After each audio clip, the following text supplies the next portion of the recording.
everyone. Today's our topic is smart transmitter in the unit number 7 transmitter. So first of all, what is the smart transmitter? A smart transmitter are the microprocessor based transmitter that can be perform a calculation. So they are usually in the remote area communication and the calibration process. So this is the block diagram of the smart transmitter. Okay, now so the next is the current source transmitter, non-isolated 3-wire. So the one main difference is that here in the place of 2-wire we can use a 3-wire. Okay, so transmitter is as it is, control panel is as it is, and power supply 24 volt DC is as it is. Now whatever signal is transmitted to the transmitter is going to the control panel, but the other signal that the control panel back to the transmitter is not going to the this way, it is going to the power supply, and after the power supply is going to the transmitter. So here 3-wire is used, one for the transmitter to the control panel, then the control panel to the power supply, and the power supply to the transmitter. So that's why this name is the 3-wire current source transmitter. Here the signal is 4 to 20 milliampere signal line conditioner.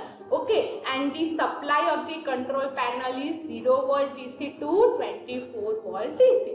So in the 3-wire, this is the most common configuration of the modern 4 to 20 milliampere transmitter. The transmitter and the control panel can use a same signal like 24 volt and 0 volt DC supply line, but the 4 to 20 milliampere signal flow through the 24 DC lines and signal line to the controller. So this is the difference in the 3-wire current source transmitter. Okay, now what is the advantages of the current source transmitter? So only 3 cable cords are required to this transmitter. A common power supply can be used for the both transmitter as well as a control panel. Okay, this is also advantages of the 2-wire transmitter. In 2-wire we can also use a common power supply for the transmitter as well as the control panel. Now what is the disadvantages of the 3-wire current source transmitter? So an electrical interface or pickup may be transmitted along the signal line, which could be generate a alarm in the control panel. So any disturbance is generated through the transmitter to the control panel, that can be generate a disturbance. Okay, so for that we can use a current sink transmitter, non-isolated 3-wire. Here the difference is we can use a 3-wire, but we can connect a current to the sink transmitter. So the transmitter and the control panel can use the same 0 volt and 24 volt DC supply line, but the 4 to 20 milliampere signal flow through the 0 DC line and the signal line to the controller. So here you can see that the arrow direction is reversed to the control panel to the transmitter. Okay, so here the current is connected to the sink transmitter. Here the supply of the control panel and the transmitter are same, like 0 volt DC to 24 volt DC. So this is the minor difference between current source and the current sink transmitter. So what is the advantages? So only 3 cable cords are required for this transmitter, and a common power supply can be used for the both transmitter and the control panel. So what is the disadvantages? Any electrical interference or pickup may be transmitted along to the signal line, which may be generate a different disturbance in the control panel. Okay, so now overcome the disadvantages of the 3-wire, we can use a fully isolated transmitting line, and it is called a 4-wire transmitter. Here you can see that what is the difference in the 4-wire transmitter. For the transmitter and for the controller, we can use a different power supply. So for the transmitter, we can use a one power supply, and for the control panel, we can use the another power supply. The range of the power supply of the control panel is fixed. It is 0 volt DC to 24 volt DC.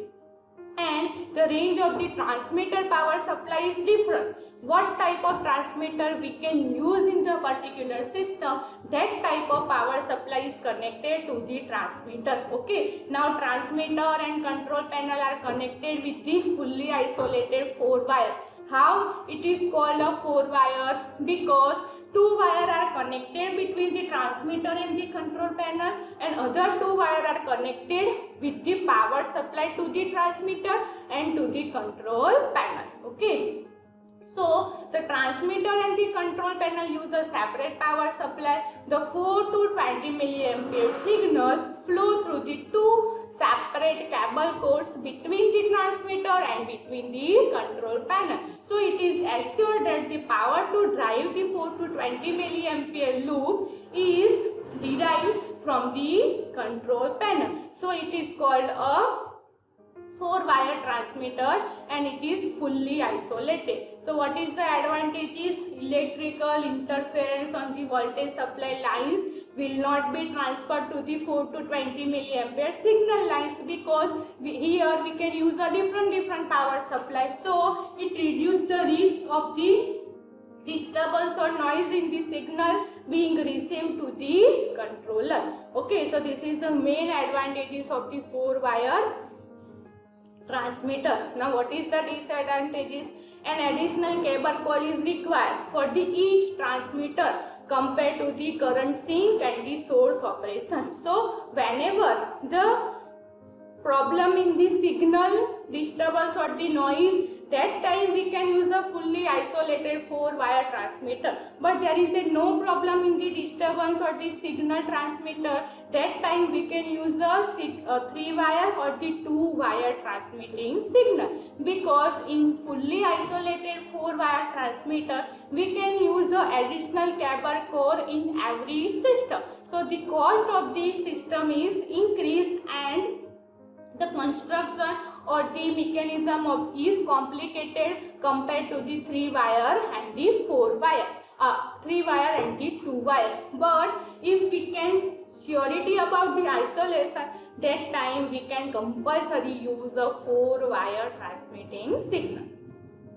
And a separate power source is required for the both transmitter and the control panel. So overall cost of the 4 wire fully isolated transmitter is high compared to the 3 wire and the 2 wire. So whenever we use a small system or the little bit control panel, in that control panel in some instrument are used, that time we can use a 2 wire. But the control panel is used for the large output or large signal and the complicated system, that time we can compulsory use a 3 wire or the 4 wire transmitting signal. Okay. And when we can use a smart transmitter, at that time when we can convert the signal like A to D converter or D to A converter, and in this system if we can use a microcontroller and processor, that time we can use a smart transmitter. Now next one is the force balance pressure transmitter. Here the diagram of the force balance pressure transmitter. Differential pressure is sensed by the liquid fed diaphragm like capsule, which transmit the force to the force bar. So here you can see that we can use a capsule to the diagram. Okay, so whenever the spring is in the main position, there is a capsule in the main position. Okay, so original signal is as it is with the spring. We can connect a relay, and between the relay and spring there is a one bar is connected, that is the force adjustment bar. So whenever the spring is in the main position, force bar is in the main position and capsule is in the main position. So that time low pressure input is there is a no high pressure. Now whenever the spring is compressed, That means the force is applied to the flapper nozzle system. That time flapper is connected with the nozzle and it generates a back pressure, and that time the capsule mechanism is changed. Capsule is also compressed due to the spring compression, and that time we can get the high pressure input signal. So force balance pressure transmitter is used whenever we set the pressure to the system. Okay, so air supply is given to the relay, and after the relay a flapper nozzle is connected, and after the flapper nozzle a force bar is connected, and with the force bar a spring and a capsule is connected. So whatever input pressure is generated or whatever the input pressure is required for the particular control valve, that time we can generate a high pressure as well as a low pressure in the same system. So the differential pressure is sensed by the liquid filled diaphragm, and for that we can here use a capsule for the differential pressure. What is the differential pressure? It is the high pressure input and it is a low pressure input, and capsule is always connected to the force bar. Okay, and force bar is adjustable. Now electronics force bar pressure transmitter, here you can see that we can connect a capsule as well as we can connect an amplifier instead of the relay, because it is the electronic force bar pressure transmitter, and with the amplifier we can connect a force bar, and with the force bar we can connect a spring. Okay, so with this spring a zero screw is connected. So whatever signal is given to the force bar will be moved.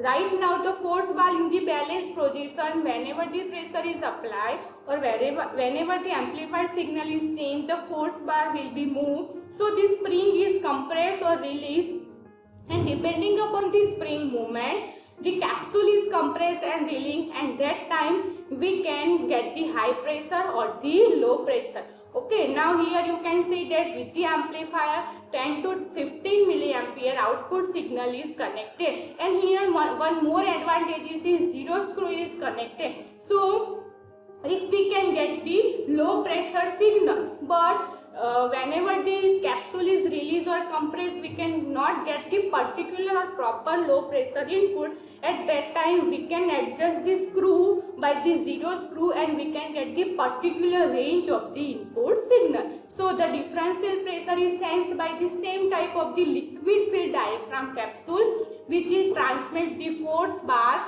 to the force applied to the signal. Okay. Now next one is the advantages of the force balance pressure transmitter. So first advantage is it is sensing the element. In the force balance pressure transmitter, we have used different elements for the transmitting signal. So the sensing element capacity is high. It converts the pressure into the force, because generally we can use a force bar in the force balance pressure transmitter. It works the best when the diaphragm is slack.